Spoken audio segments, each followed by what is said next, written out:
नमस्कार, आदाब, जय भीम, सत श्री अकाल। मैं हूँ माजिद सिद्दीकी और आप देख रहे हैं फोकस हिंदुस्तान न्यूज़ चैनल। आज की ख़ास खबरें सब्सक्राइब करें, लाइक करें, शेयर करें। फिर आऊँगा एक ताज़ा खबर को लेकर माजिद सिद्दीकी।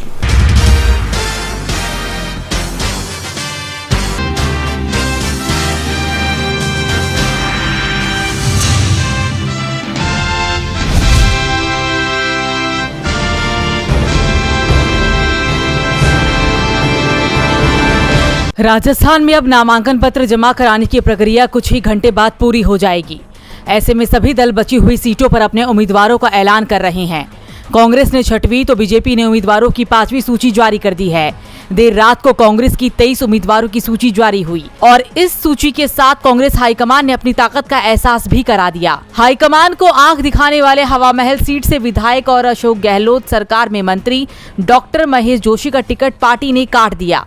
यहाँ पर आर तिवारी को उम्मीदवार बनाया गया है। इसके अलावा कांग्रेस ने संगारिया विधानसभा सीट से अभिमन्यु पूनिया, भादरा विधानसभा सीट से अजीत बेनीवाल, दांता रामगढ़ से वीरेंद्र सिंह को मैदान में उतारा है। पार्टी ने भरतपुर विधानसभा क्षेत्र की सीट राष्ट्रीय लोकदल के लिए छोड़ दी, तो दूसरी ओर बीजेपी की लिस्ट में भी हाईकमान की ताकत दिखाई दी। वसुंधरा राजे सिंधिया की ओर से जयपुर की आदर्श नगर सीट पर पूर्व प्रदेश अध्यक्ष अशोक परमानी के टिकट पर दबाव बनाया गया था, लेकिन बीजेपी ने यहां रवि नैयर को टिकट दिया है।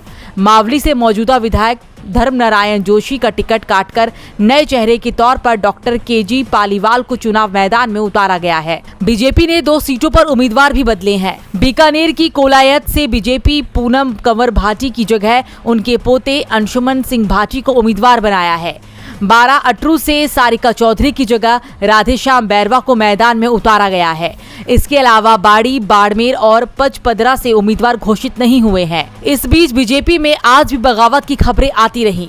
वसुंधरा राजे सिंधिया की करीबी पार्टी के कद्दावर नेता कैलाश मेघवाल और पूर्व मंत्री यूनुस खान ने निर्दलीय चुनाव लड़ने का ऐलान कर दिया। इसके साथ ही बीजेपी के युवा नेता रविंद्र भाटी ने भी साफ कर दिया कि वो भी निर्दलीय चुनाव लड़ेंगे।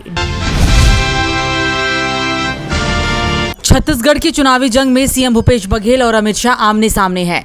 शाह ने बघेल को चुनौती दी थी कि मोदी और बघेल के कामों पर बहस हो जाए। शाह की इस चुनौती को बघेल ने स्वीकार कर लिया है। बघेल ने एक्स पर एक वीडियो साझा किया है जिसमें बघेल शाह को चुनौती देते हुए नजर आ रहे हैं। तो चलिए पहले आपको ये वीडियो दिखाते हैं। भूपेश बघेल, आप हमारा क्या हिसाब मांगते हो? मैं आपको चुनौती देकर जाता हूं, हिम्मत है तो कर लो दोनों हाथ। आपके काम और मोदी जी के काम एक मंच पर खुली चर्चा रख दो। अमित शाह जी आए ना और चुनौती दे तो भूपेश बघेल होकर सार्वजनिक रूप से बात कर पंडरिया के रणपुर के सभा में मैं वो चुनौती स्वीकार करते अमित शाह जी में कहना चाहूंगा, भारतीय जनता पार्टी 15 साल के सुशासन और 5 साल में हमारे कांग्रेस की सरकार के जन उपलब्धि है एक बारे में चर्चा करे वो मैं तैयार हूँ। चाहे वो जेल मंच तय कर ले, जेल समय तय कर ले, स्थान तय कर ले, वो तय करे और वो चाहे वो मंच में जाने तैयार है। अमित शाह जी इस वीडियो को साझा करते हुए बघेल ने एक्स पर लिखा है, आपकी चुनौती स्वीकार है श्री अमित शाह जी। मंच, समय, तारीख आप बता दीजिए, मैं आ जाता हूँ। 15 साल के आपके कांड और 5 साल के हमारे कामों पर हो जाए बहस। छत्तीसगढ़िया डरता नहीं है, आपके जवाब का इंतजार रहेगा। दरअसल एक चुनावी सभा को संबोधित करते हुए केंद्रीय गृह मंत्री अमित शाह ने कहा था कि सीएम भूपेश बघेल उनका क्या हिसाब मांगते हैं, बल्कि वो चुनौती देकर जा रहे हैं उनके काम और मोदी जी के काम पर बहस हो जाए। अब इसी का जवाब देते हुए पंडरिया की आम सभा में चुनौती को स्वीकार करते हुए सीएम बघेल ने कहा कि बीजेपी के 15 सालों के कुशासन और 5 सालों के कांग्रेस सरकार की जो उपलब्धि है, इस पर चर्चा के लिए वो तैयार हैं। वो चाहे जो मंच तय कर लें, समय और तारीख तय कर लें, हम आ जाएंगे। बघेल की इस चुनौती के बाद शाह की तरफ से कोई प्रतिक्रिया नहीं आई है, जिससे साफ है कि शाह मैदान छोड़कर भाग गए हैं।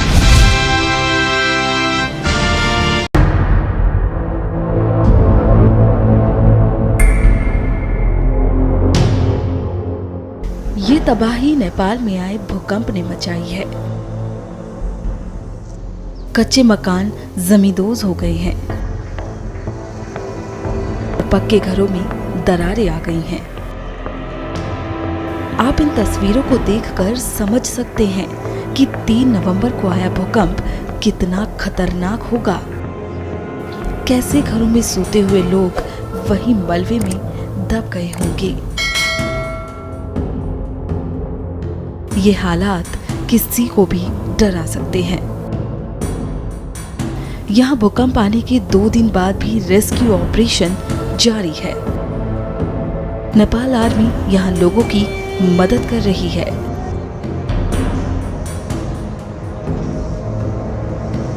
लेकिन जो लोग बेसहारा हुए हैं वो अभी भी खुले आसमान के नीचे सोने को मजबूर हैं। ये तस्वीरें वाकई डरावनी हैं।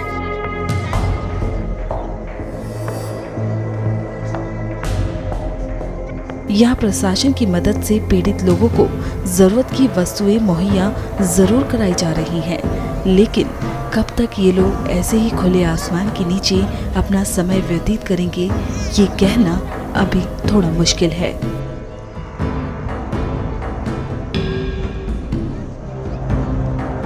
अब इस जरूरत की घड़ी में भारत ने सहायता प्रदान करके अपने पड़ोसी की मदद के लिए कदम बढ़ाया है। भारत की पड़ोस प्रथम नीति के तहत IAFC 17 ग्लोब मास्टर राहत सामग्री लेकर नेपाल के लिए रवाना हुआ।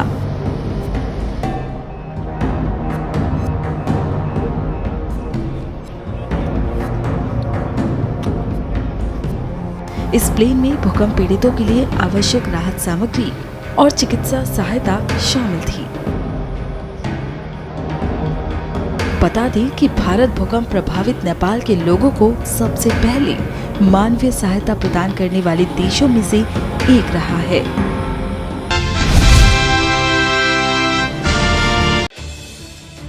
राजस्थान में बीजेपी और कांग्रेस के उम्मीदवारों की लिस्ट जारी होने के साथ ही उनके सियासी पत्ते भी खुल रहे हैं।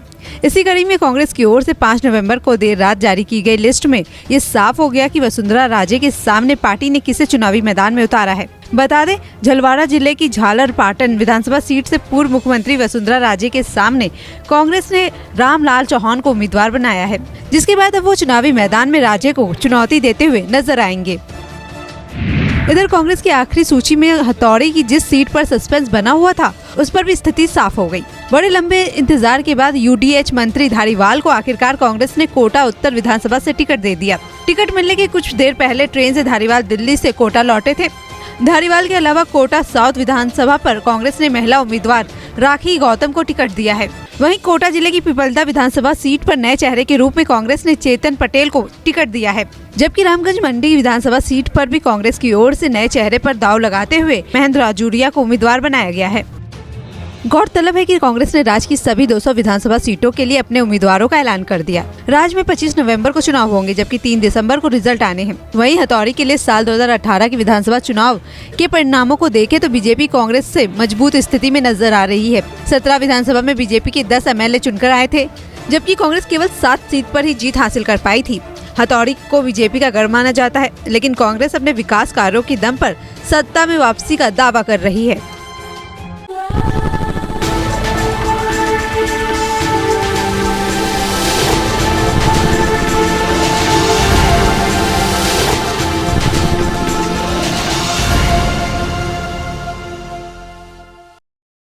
मैं हूं माजिद सिद्दीकी और आप देख रहे हैं फोकस हिंदुस्तान न्यूज़ चैनल।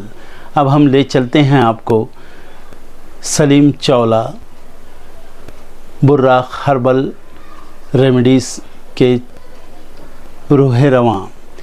अभी तक हमने कई मरीज़ों को आप तक पहुंचाया है, देखा है, और फिर आप देखिए एक और मरीज़ जो बहुत दूर से आए हैं और उनको असर हुआ है और उन्होंने अपनी कैफियत खुद बयान की है आपके सामने। जबान हकीम साहब मतलब आपका नाम बोलिए। अकबर अली, कहाँ से आए? मालेगांव। क्या किस लिए आए थे आप मेरे पास 1 महीना पहले?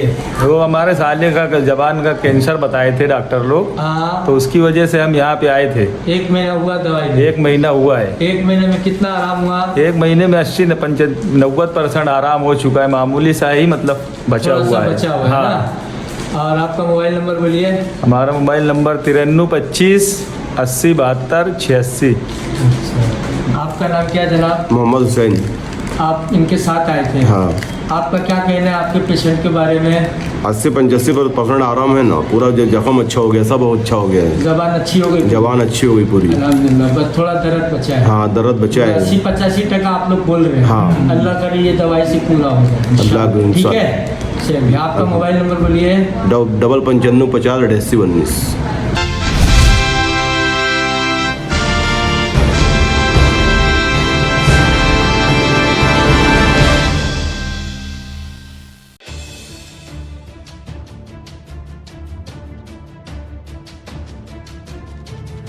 इजराइल के प्रधानमंत्री बेंजामिन नेतन्याहू ने दो टूक कहा है कि जब तक बंधकों की रिहाई और वापसी नहीं हो जाती तब तक वहां सीज फायर किसी भी हाल में नहीं हो सकता।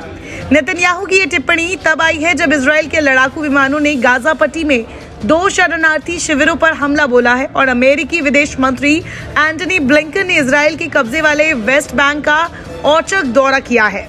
रॉयटर्स ने रेमन वायुसेना अड्डे पर अधिकारियों से बात करते हुए नेतन्याहू को कोट करते हुए लिखा, उन्होंने कहा, बंधकों की वापसी के बिना कोई युद्ध विराम नहीं होगा।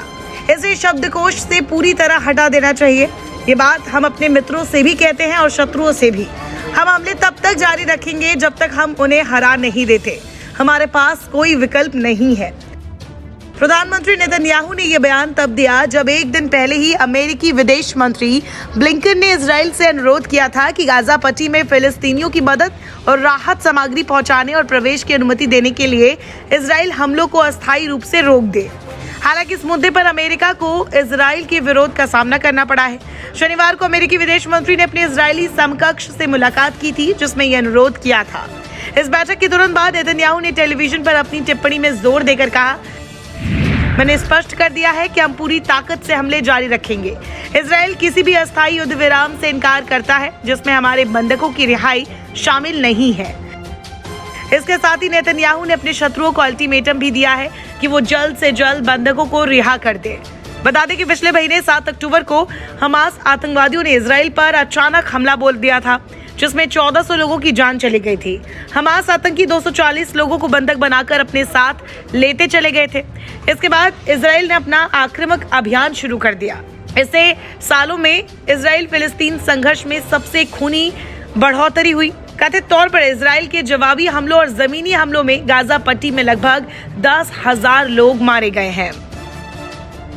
दर्शकों, देख लिया आपने हमारे वीडियो को। हमें खुशी होगी कि आपने हमारे न्यूज़ को लाइक किया और दूसरों को शेयर किया। अगर अभी तक हमारे चैनल फोकस हिंदुस्तान को सब्सक्राइब नहीं किया है तो तुरंत सब्सक्राइब करें, कमेंट करें और बेल आइकॉन को प्रेस करें। हम हाजिर हैं खबर के लिए।